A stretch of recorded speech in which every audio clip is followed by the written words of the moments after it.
The wind howled across the empty plains of Earth's Midwest, carrying with it the smell of ash and smoke. Where once stood a proud farmhouse, there was now only blackened wood and twisted metal. The fire had come fast, too fast for anyone to stop it. Eli Turner stood in the ruins, his one remaining arm hanging at his side, his other sleeve flapping in the cold wind. His hat was gone. His boots were burned. His face, worn from years of sun and hardship, was covered in soot. The ranch had been his whole life. He had inherited it from his father, who had inherited it from his grandfather. For 3 generations the Turners had worked this land. And now it was gone, burned to nothing in a single night. Eli stared at the charred ground where his barn used to be. The horses were gone. The cattle gone. The fields nothing but ashes. The fire had taken everything except him. He could still hear the crackle of the flames in his mind. He had tried to fight it with only one arm, but it had been hopeless. His water lines had burst. His pump had melted. He remembered screaming, coughing, trying to save the last of his feedstock, but the fire had swallowed everything. Now, only silence remained. Eli took a deep breath and felt his chest ache. He looked up at the night sky, clear, endless, filled with cold stars. Somewhere out there, he thought, maybe God was listening. Or maybe no one was. For a long moment, he stood motionless. Then slowly, he turned toward the old communication terminal inside what was left of his shed. It was cracked, covered in dust, and half melted, but it still had power. He had spent his last few dollars keeping the old satellite uplink running. It was his only connection to the off-world network. He wiped the ash off the screen with his sleeve and switched it on. The terminal flickered weakly, showing faint blue light. A voice greeted him. "Welcome back, user Eli Turner." Connection established. Eli sat down on a broken crate. His hand trembled as he typed. "Show me classified partner listings." The machine hesitated, then displayed a list of names, photos, and alien species. Across human colonies and nearby systems, interspecies marriage programs had become common. Lonely people from ruined worlds could now send for a partner, an alien bride or husband, through registered agencies. Eli had always laughed at those ads before. They sounded desperate, sad, but now, looking at his burned farm, he wasn't laughing. He scrolled through the listings. Most were standard bios: age, homeworld, language, compatibility. Then one caught his eye. Name: Leora species, Varelian homeworld, Varel Prime. Traits: empathic agricultural technician, fluent in human standard status, available for off-world partnership. Her picture showed a tall, slender alien woman with shimmering blue skin and silver eyes that seemed almost alive. Something about her expression, gentle but strong, made Eli stop. He opened her profile. Varelians are known for their plant-based technology, an empathic connection with living ecosystems. Leora has completed off-world training in human agriculture restoration programs. Eli stared at the screen. His land was dead. His money was almost gone. But something in his chest whispered, maybe this is the last chance. He clicked Request Match. The terminal buzzed, processing the request.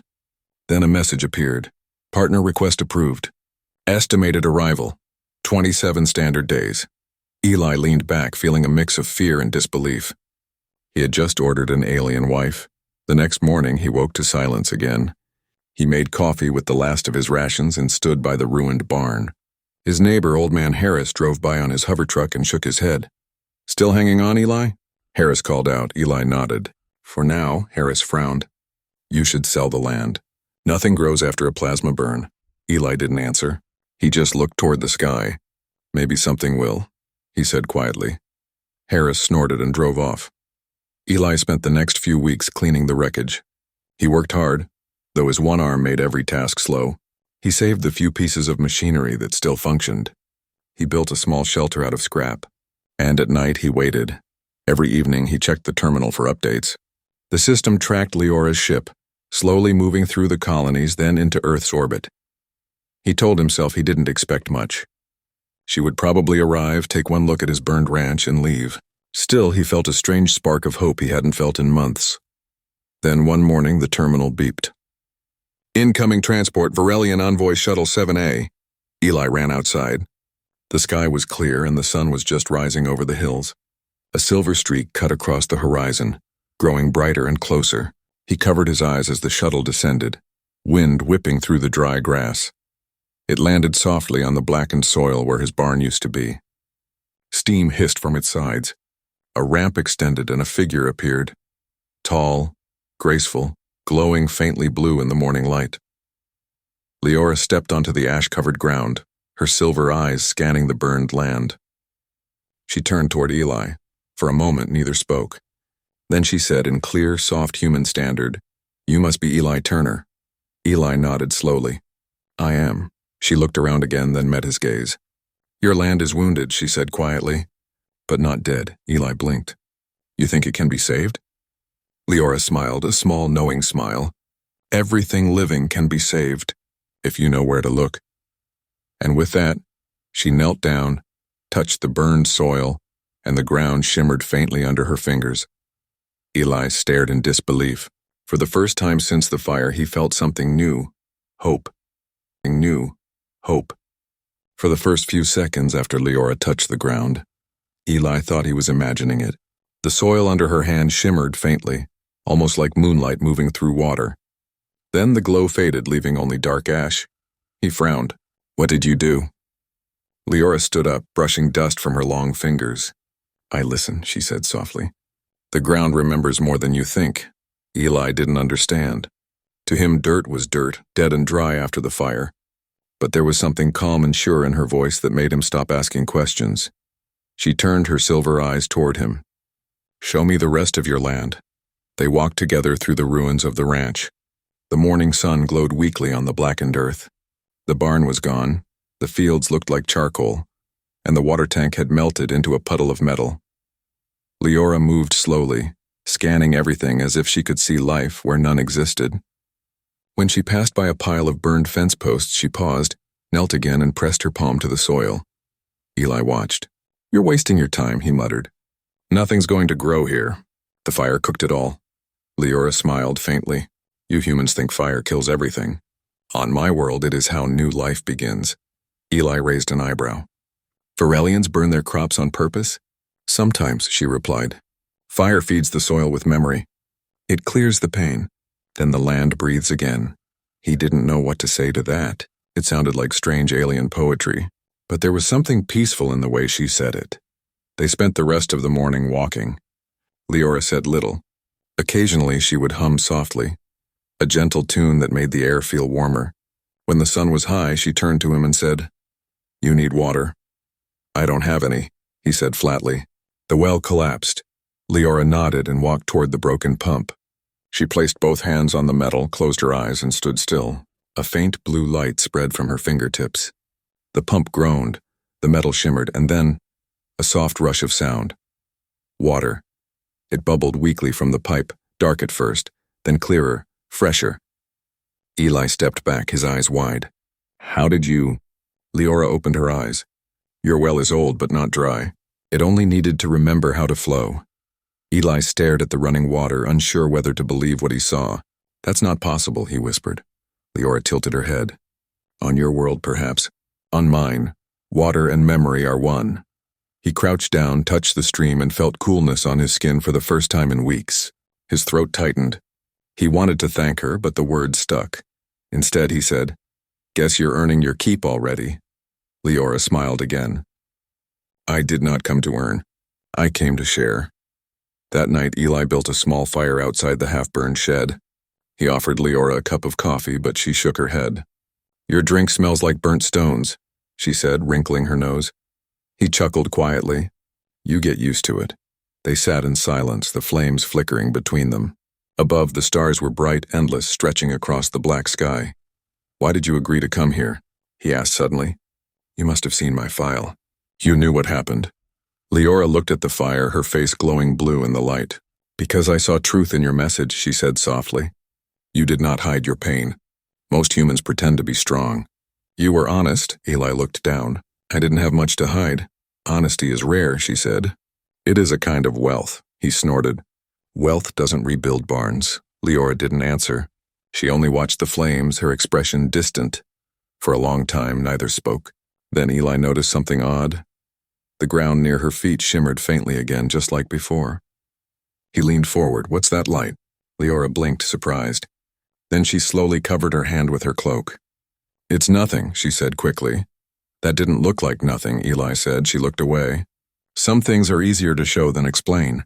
Tomorrow I will show you." And with that she stood up and walked into the small shelter, leaving Eli staring at the strange glow fading in the dirt. The next morning, Leora woke him before sunrise. "Come," she said. They walked to the field behind the barn, or what used to be the field. The land was dark and lifeless, cracked from heat. Leora knelt, reached into her cloak and pulled out something small and round. It looked like a seed, metallic, almost alive. "What's that?" Eli asked. Leora held it in her palm. "A gift from my people. A living seed of Varelian soil. It carries memory, light, and growth. On my world, we use these to heal burned lands." She placed it gently in the dirt and pressed her hand over it. The ground pulsed with a faint blue light. The light spread in soft waves, rolling outward. Eli watched, speechless, as thin green shoots began to push through the blackened soil. They grew fast, and faster than any plant he had ever seen. Within moments, the field was covered in a thin, glowing mist of new life. Eli took a step back. "That's impossible." Leora stood, her face calm. "It is possible when you carry the memory of what once was." He stared at her. "What are you really, Leora?" She looked at him quietly. "I am what you ordered," she said softly. "But what I bring, that is something more." Eli didn't understand her words fully, but he knew one thing. Whatever she had just done had changed everything. The ranch was no longer dead, and neither was he. 3 days passed. By the third morning, Eli could hardly believe what he was seeing. The field that had been nothing but black ash was now glowing with soft green light. Strange plants grew there, tall, silver-veined stems with wide leaves that shimmered in the sun. They moved slightly even when there was no wind. The air smelled fresh, like rain after a storm. Eli stood at the edge of the field, speechless. "I don't understand," he whispered. "Nothing grows that fast. Not here." Leora stood beside him, her eyes bright as morning stars. "Life remembers," she said. It only needed someone to remind it. He looked at her sharply. "You keep saying that. But what does it mean? Are you using some kind of alien tech?"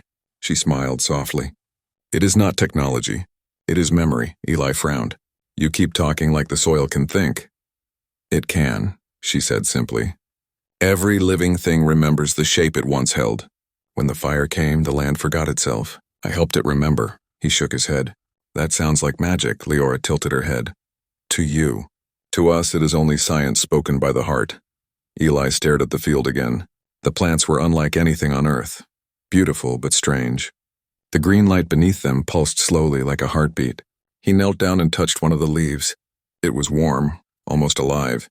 He pulled his hand back quickly. "It's breathing." "Yes," Leora said. "They are part of the living web." "The what?" "The connection between worlds," she said quietly. "Everything alive is part of it, humans, Varelians, even the smallest seed. But most forget. You humans forgot long ago." Her words sent a chill down his spine. "So what are these things, plants?"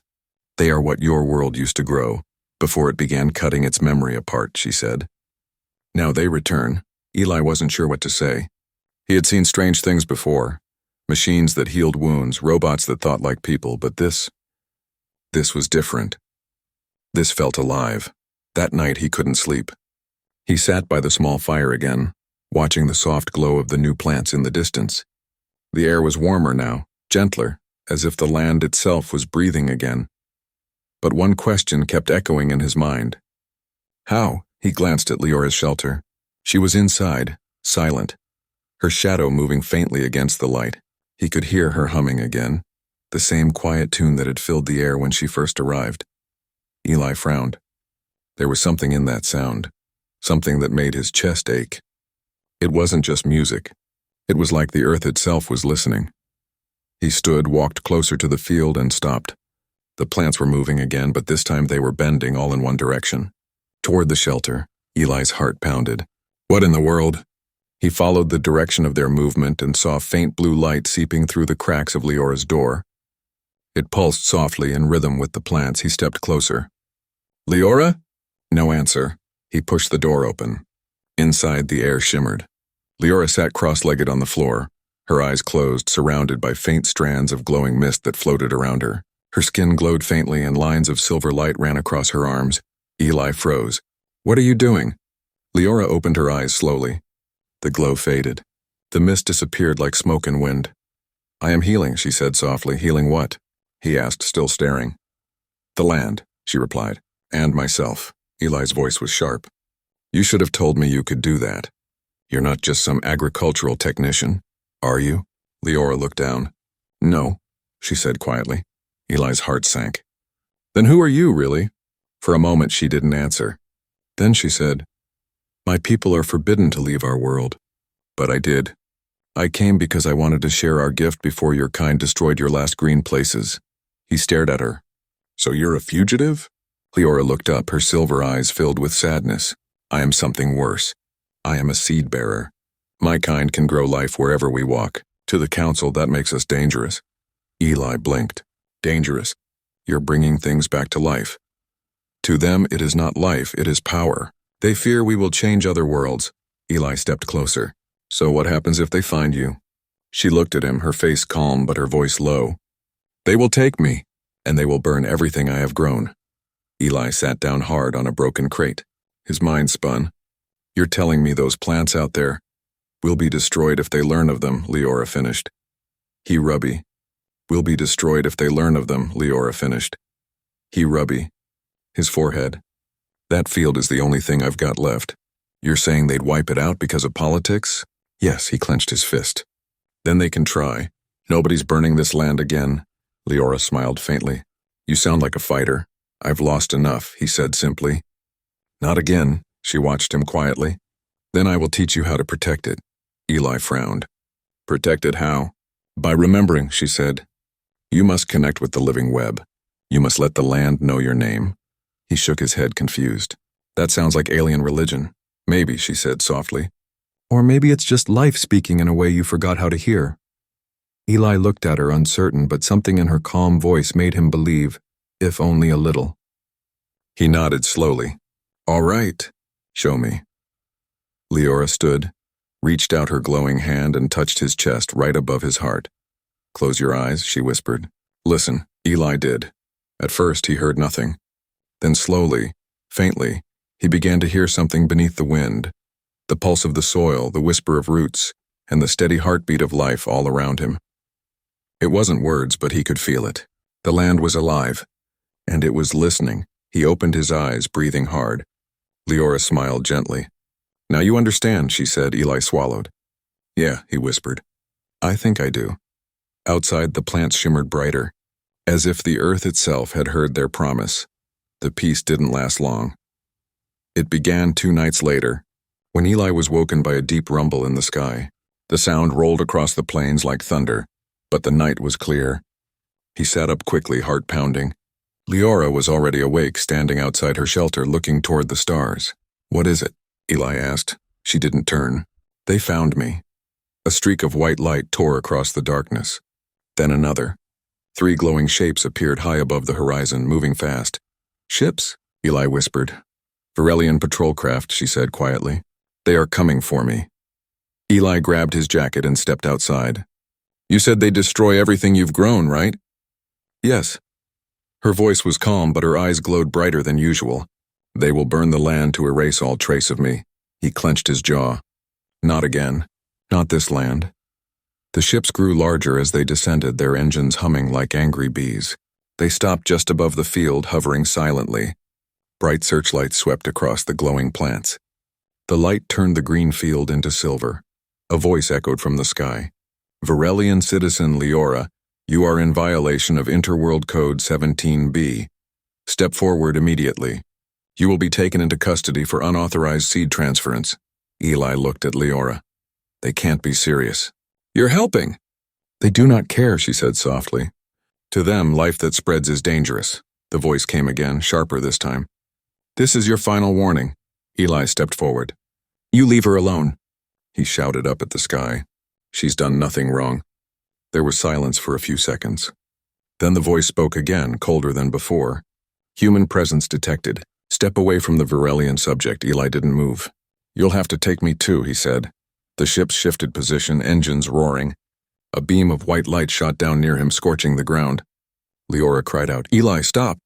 They will kill you! Not if I can stop them first, he said. He ran toward the barn, what little was left of it, and pulled out his old plasma rifle.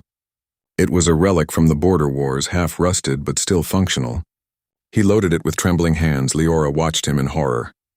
You cannot fight them. Watch me. The ships lowered closer. 3 silver drones detached and floated down, glowing with blue energy. They landed near the field, scanning everything with humming sensors. The plants began to wilt where the beams touched them. Leora gasped. They're killing the roots! Eli aimed his rifle and fired. The plasma bolt hit one of the drones, blasting it apart in a shower of sparks. The other 2 turned toward him instantly. Unauthorized aggression detected, the robotic voice said. Use of force approved. A beam of energy lanced toward him, throwing him backward. He hit the dirt hard, pain shooting through his shoulder. The rifle skidded away. Leora ran to him. Eli! I'm fine, he grunted, though his chest burned. The drones turned again, moving toward the glowing field. Leora stood up, eyes flashing bright silver. Enough. She lifted her hands and spoke something in a language Eli didn't understand. The air shimmered around her, and suddenly the plants responded. The glowing leaves stretched upward, forming thick vines that coiled like living ropes. The vines shot out, wrapping around the drones. Sparks flew as the plants tightened, crushing the metal. In seconds, both drones were torn apart. Eli stared. You can fight? Leora's face was pale. Not for long. It drains me. Above them, the main ship shifted again. A beam of white light locked onto her position. They're going to take you, Eli shouted. Leora looked at him, her expression calm but full of sadness. Then this is where I must go. He shook his head. No, you don't give up that easy. He grabbed her hand, the one still glowing faintly, and pulled her toward the small shelter. If they want you, they'll have to come down here. Eli, trust me, he said. They ran into the shed just as the light beam cut through the ground where they'd stood. The earth exploded behind them, scattering soil and flame. Inside, dust filled the air. Leora pressed her palm against the dirt floor and whispered again. The ground around the shed shimmered, then solidified into a protective shell of glowing roots. What did you do? Eli asked. Shielding, she said. It won't last long. The ship's engines roared overhead. They could hear metallic claws unfolding. Leora closed her eyes, breathing heavily. I can stop them, she said, her voice shaking. But you must help me. How? You must give the land your strength. Touch the soil. Let it hear your will. Eli hesitated. That again? Yes, now. He dropped to his knees and pressed his hand into the glowing dirt. He focused, trying to remember everything he had lost, the fire, the pain, the silence. And then he thought of the life that had returned. The ground pulsed beneath his fingers. Outside, the plants began to glow brighter, brighter, until the field looked like a sea of emerald fire. The vines rose higher, wrapping around the landing struts of the alien ship. The metal groaned. Leora's voice grew louder, echoing through the air. This world remembers. The vines snapped tight. The ship tilted. A blinding light flashed, then silence. When Eli finally opened his eyes, the night was still again. The ship was gone. Only scattered pieces of metal glowed faintly among the vines. He turned to Leora. She had fallen to her knees, her eyes dim. Leora, he shouted, catching her as she collapsed. She smiled weakly. The land is safe, for now. He held her close, heart pounding. You're not dying, are you? Her voice was faint. Not dying, just remembering too much. Eli looked around at the glowing field, at the broken sky, and at the woman who had saved his world. Then rest, he whispered. You've done enough. The morning came slow and quiet. The sun rose over the hills, soft and golden, shining across the field that had once been dead. Now it pulsed with green light, faint, calm, and alive. The vines that had fought the ship were still smoking in places, but they stood tall and strong, like living guardians. Eli sat beside Leora's shelter, watching her sleep. She hadn't moved since the night before. Her breathing was steady but weak. Her blue skin had turned pale silver, and faint cracks of light pulsed along her veins. He brushed the dust from her cheek with his hand. You saved us, he whispered. But what did it cost you? The land was quiet now, peaceful, but it didn't feel safe. The air carried a strange hum, low and deep, like the world itself was holding its breath. Eli looked out over the glowing field and shook his head. They'll come back, he muttered. They always do. He stood, picked up the old rifle from where it lay, and stared at the smoking wreckage of the drone parts. And next time I'll be ready. By midday, Leora stirred. Her eyes fluttered open, weak but shining faintly. Eli, she whispered. He knelt beside her. I'm here, she smiled faintly. The land remembers you now. You did well, Eli laughed softly. I didn't do much. You did all the heavy lifting, she shook her head. You gave it strength. That is what I cannot do alone, he frowned. You're not healing, are you? You're getting weaker. Her gaze dropped. My kind are not meant to fight. When we give too much, our light fades. But do not be afraid, Eli Turner. My end is not loss. Don't talk like that, he said quickly. You're not dying. She looked at him for a long moment, then said softly, Would you like to see the truth? He blinked. The truth? Yes, the secret you have been wondering about since the day I arrived. Eli hesitated, then nodded slowly. Show me. Leora sat up slowly, wincing as she moved. She reached into the folds of her cloak and pulled out something small. A smooth silver sphere no larger than a walnut. It glowed faintly from within. This, she said, holding it in her palm, is my hidden fortune. Eli frowned. That, it looks like a seed. It is, she said. A Varelian heartseed. It holds the memory of worlds. The power to grow life where none exists. He stared at it. That's what you've been using to bring the land back? Partly, she said. The seed is only a mirror. The true power comes from the one who carries it. From me, he blinked. You mean you are the seed? Leora nodded. Every seed-bearer carries one within them. It grows as we grow. It listens as we live. When we give it to another world, it releases its memory and starts again. Eli's throat felt tight. You're telling, and starts again. Eli's throat felt tight. You're telling, be that thing inside you, it can restore life? To anywhere. Yes, she said. To deserts, to dead planets, even to worlds your kind have burned. Eli looked at her in silence. Then this isn't just about my ranch, she smiled faintly. No, it never was. He sat back, trying to take it in. That's why they wanted you back. Not because you broke their rules and because you are their power. She nodded slowly. They fear what will happen if others learn to use this gift without control. If your people knew what I carry, they would fight wars to possess it. Eli clenched his fist. And you came here anyway? Yes, she said quietly. Because your world is dying, Eli Turner. I saw it in the records. Your ocean's poisoned. Your sky's burning. And yet your kind still hope. I came to answer that hope. He swallowed hard. And you'd give all that for us? She looked at him with soft eyes. Hope is meant to be shared. For a while they sat in silence. The sound of the wind moved gently through the glowing leaves outside. Then Leora spoke again. When my light fades completely, the heartseed will leave me, she said. It will take root here. Eli froze. Wait, are you saying you'll die when that happens? Not die, she said softly. Become part of this world. My memory will stay with the land. My light will live in every blade of grass that grows from it. He shook his head fiercely. No, I won't let that happen. There has to be another way, she smiled sadly. You cannot fight what was always meant to be. Eli stood and paced. You gave me back everything I lost, and now you're saying I've got to lose you? Leora looked up at him. Eli, your people once believed that the earth and the soul were one. Perhaps it is time to believe again. He stopped, staring at her. The glow from her skin was dimmer now, flickering like a fading candle. You think your people will come back? He asked. They will try, she said, but they will find nothing left to take. He knelt beside her again, gripping her hand. Then we'll make sure they never touch this place again. Leora's fingers were cool in his hand. When the time comes, she whispered, you must plant the heartseed in the center of the field. Promise me that, he nodded, his jaw tight. I promise, she smiled, eyes closing. Good, then all is well. Outside, the air shimmered faintly. The field pulsed once more, bright enough to light the sky. Eli turned to look, and for a moment he saw something impossible.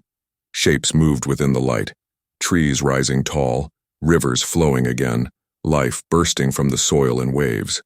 It wasn't just the ranch anymore. The glow stretched far beyond his land, spreading across the horizon like dawn. He looked back at Leora. She was glowing brighter now, her body turning to light, her voice soft and distant. The seed awakens, she whispered, and then she was gone, fading into the air like mist. Eli fell to his knees, staring at the silver sphere that now rested in the dirt where she had been. It pulsed gently like a heartbeat. He picked it up and held it close. "I'll keep my promise," he said quietly. The earth answered him with a low hum, deep and alive. The morning after Leora vanished was silent. No birds, no wind, no sound at all. Eli Turner stood alone in the middle of the glowing field, holding the silver sphere that pulsed softly in his hand. The light inside it moved like liquid, shifting and breathing as if alive. He hadn't slept. He couldn't. Every time he closed his eyes, he saw Leora's face, and calm, bright, and fading. She was gone. But her promise wasn't. He looked out over the field. The plants were still alive, still glowing faintly, but they were waiting for something. He could feel it like a heartbeat under his feet. The land was breathing, but incomplete. Eli clenched the sphere tighter. "All right, Leora," he whispered. "Let's finish what you started." He walked to the center of the field where the soil was darkest and richest. The ground seemed to pulse under his boots. He knelt, dug a small hole with his one good hand, and placed the glowing seed inside. The moment it touched the earth, the ground shuddered. A wave of light rippled outward, moving through the soil like a heartbeat spreading through veins. The plants straightened. The air shimmered. Eli stumbled back as the entire field came alive. Vines rose around him, growing taller, thicker, brighter. The glow turned from soft green to deep gold. The sky above dimmed as if the sun itself bowed before the new light. And then the light shot upward, a pillar of color that pierced the clouds. Eli shielded his eyes. "What the hell?" The glow spread across the horizon, racing outward in all directions. The land, once dead and dry, began to change. Black soil turned rich brown. Flowers bloomed where ashes had been. Streams burst from the cracked earth, rushing down the hills. Eli fell to his knees, overwhelmed.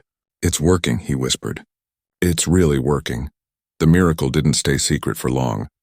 By noon, sensors from nearby colonies detected massive energy spikes across the region. By evening, satellites captured images of a growing green circle spreading from the center of Eli's land. Within hours, Earth's networks were filled with one headline: "Dead Ranch Revives. Alien Life Found in Human Soil." The story spread like wildfire. Scientists, soldiers, reporters, everyone wanted to see it. And beyond Earth, in the far orbit of Varel Prime, the Council saw it too. Inside a grand chamber of crystal and light, Varelian officials stared at the holographic map. A blue-skinned elder spoke in a heavy voice. "The Seed-Bearer's light has awakened. It must be contained." Another counselor shook her head.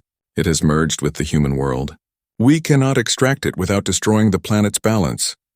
"Then destroy it," the elder said coldly. Before the humans learned to use it, a long silence followed. Then the order was given. "Dispatch a cleansing fleet. Erase the contamination." Eli didn't know any of that. He was too busy trying to understand what he was seeing. By sunset, the transformation had spread beyond his ranch. The neighboring hills glowed softly with new grass. Trees he hadn't seen in years were sprouting again. Even the air smelled alive, filled with rain and ozone. He sat by the edge of the field, exhausted but awestruck. "You did it, Leora," he said softly. "You really did it." The ground hummed beneath him, a deep, steady pulse. He felt it in his bones. The land was alive and aware. Then he heard it, faint, like a whisper carried by the wind. "Eli," he froze. "Leora." The voice was soft inside his mind. "I am here." He looked around, heart pounding. Where are you?" "In the roots." "In the water?" "In the breath of this place. You planted my heart, and now I am part of it." He swallowed hard. "You're alive?"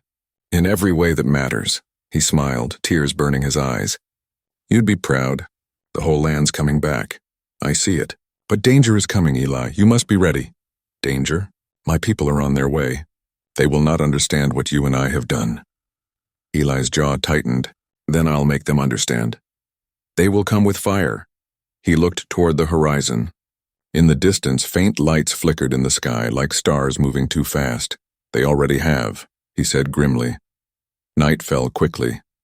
The stars above were broken by moving shapes, ships, dozens of them descending through the atmosphere. Their lights flashed red and white across the clouds. Eli grabbed his old rifle even though he knew it would do nothing. Still, he stood in the center of the glowing field facing the sky. The voice came again. "Do not fight them with fire, Eli. Fight them with life," he frowned. "How?"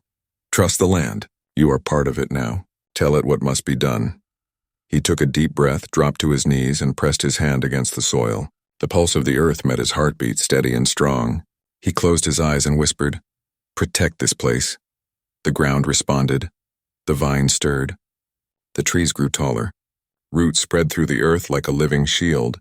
Flowers opened and released glowing spores that filled the air, forming a shimmering dome over the field. The first ship fired, a beam of light that struck the dome and shattered into harmless sparks. The dome held. Eli opened his eyes, gasping. "It worked." "The land remembers your voice," Leora said softly. "You are its guardian now." The fleet above began to circle, searching for weakness. One ship fired again, harder this time. The dome trembled but did not fall. Eli gritted his teeth. "Come on, you bastards. This is my land." Then something new happened. From the horizon, human ships appeared. Rough, rusted freighters and patrol craft. Earth's defense forces, they had come to investigate the alien miracle. The human commander sent a signal. "Unidentified fleet, you are entering restricted atmosphere. Identify yourselves." No answer came. The Varelian ships turned toward the humans. Eli stared upward. "Oh no. Two worlds meet," Leora whispered. "This will decide everything." The air above the ranch crackled with light as the first human and alien ships faced each other, both sides ready to fire. Eli looked up at the sky, then down at the glowing soil under his hand. "Not this time," he said. "Not again." He pressed both knees into the ground. "Leora, help me stop them." "Always," she whispered. The ground trembled once more. The light rose again, brighter than before. A wave of color that reached toward the sky, wrapping both fleets in the same glow. And for a moment, the world held its breath. Same glow. And for a moment, the world held its breath. The sky burned with color.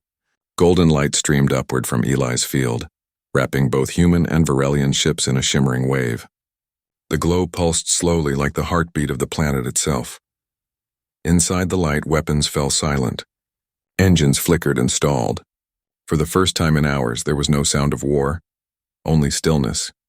Eli stood in the middle of the field, both knees in the soil, his hand pressed deep into the glowing earth.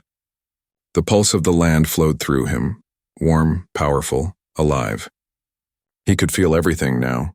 The roots under the ground, the trees far beyond the hills, even the heartbeat of the ocean miles away. "Leora," he whispered. "They're both up there, ready to fight. How do we stop them?"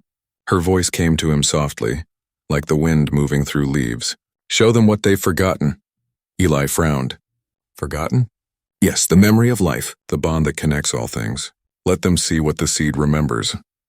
He closed his eyes, and the world opened. Suddenly, the light around him shifted. The field vanished. The sky disappeared. Eli found himself standing in a sea of stars. Before him stretched two worlds, one blue and green, Earth, the other silver and bright, Varel Prime. Between them flowed a river of light made of billions of tiny threads connecting both planets. He saw memories in the light, flashes of life, growth, and loss. He saw ancient earth forests, long before humans had cut them down. He saw Varelian gardens glowing and alive. He saw fire, war, destruction, and then rebirth. He heard voices, laughter, sorrow, hope, all blending together like a song. And then he saw Leora. She stood before him, glowing softly, her form made of pure light. Her silver eyes held both joy and sadness. "Eli Turner," she said, "you have done what no one else dared to do. You remembered." He took a step toward her. "You said the seed holds memory. Is this it? Everything that's ever lived?" She nodded. "Every root, every breath, every dream. This is the heart of the living web, what your kind once knew but forgot." Eli looked around at the shining river between the two worlds. "Then show them too. Let them see this," Leora smiled faintly. "They already are." Above Earth, inside both human and Varelian ships, the crews were frozen at their stations. Every screen, every window showed the same thing, the two worlds connected by light. A Varelian commander, her skin glowing faintly blue, whispered in disbelief, The heart seed has awakened. On the human side, the admiral stared at the sight. My God, he said, it's beautiful. The soldiers lowered their weapons. The scanners filled with readings they didn't understand, waves of bioenergy spreading across the planet. The earth below was changing before their eyes, deserts turning green, rivers refilling, air clearing. No one could fight while watching that. Back in the field, Eli stood beside Leora's glowing form. What happens now? He asked. The choice, she said softly. They will see what we have made. They will decide whether to destroy it or let it grow. He clenched his fist. You think they'll try to erase it after seeing this? Leora looked toward the horizon of stars. Fear makes even wise hearts blind, but hope can open them again. Eli took her hand, though it felt more like holding light than skin. Then let's give them hope. He turned toward the shining river that joined the two planets and raised his voice. Listen, he shouted, his voice echoing across the light. You've both fought for power, for control, for who owns what. But look at this, it belongs to no one. It's life itself. It's what connects us all.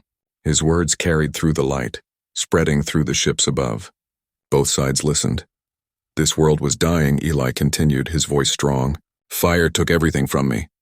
But life came back, not from force, not from war, but from trust. From one act of kindness between two people who were supposed to be enemies. He looked at Leora. If we destroy this, we destroy what makes us human, and what makes you Varelian. Leora's light flared brighter. He speaks truth, she said. We are not separate. The web connects us all. The golden light grew, wrapping both worlds in its glow. The ships above slowly turned away from each other, their weapons dimming. The humans and Varelians alike stared into the brilliance and felt something they hadn't felt in generations. Peace. Hours later, the sky cleared. The ships were gone, both fleets retreating quietly into the stars. The land below was still glowing faintly, soft and alive. Eli stood alone again in the field, breathing hard, exhausted, but alive. The earth around him pulsed gently, peaceful now. He looked up at the clear blue sky. You did it, Leora, he said softly. You saved them. Her voice came one last time, faint and warm, carried by the wind. We saved them, Eli Turner. You and I, he smiled, eyes stinging. What happens now? Now you live, and the world grows. He looked out across the horizon. The once dead land now stretched far and wide, covered in green. Flowers, trees, rivers, all glowing faintly with the memory of her light. He took off his hat and held it over his heart. Guess I've got some farming to do, he said quietly. A soft breeze moved through the grass, and for a moment he thought he heard her laughter in it. Years later, people would travel from all over the world to see the Turner Field, the place where life began again. Scientists called it the renewal zone, but locals called it something else. They called it the bride's gift. And in the middle of the field, where the first seed had been planted, stood a single tree, tall, silver-veined, and glowing faintly under the night sky. Some said if you stood beneath its branches and listened closely, you could still hear her voice whispering through the leaves. Everything living can be saved. If you know where to look, Eli Turner did, and because of him, so did the world. And because of him, so did the world.